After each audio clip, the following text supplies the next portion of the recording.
কাপুর ঠিক আছে।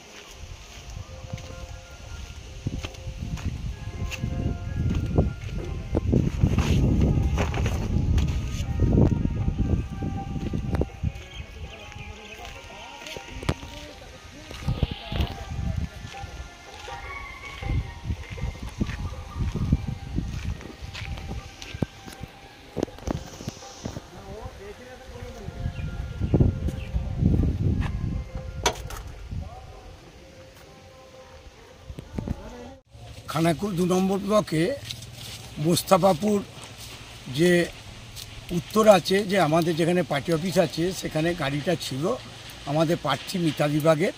ও বাড়ি বাড়ি প্রচার করছে, কিন্তু গাড়িটা ওই বাঁধের ওপর রাস্তার উপর ছিল। ওর গাড়িটাকে ভাঙচুর করেছে বিজেপির ছেলেরা। আমরা প্রশাসনকে জানিয়েছি, প্রশাসন নিশ্চয়ই যথাযথ ব্যবস্থা নেবে।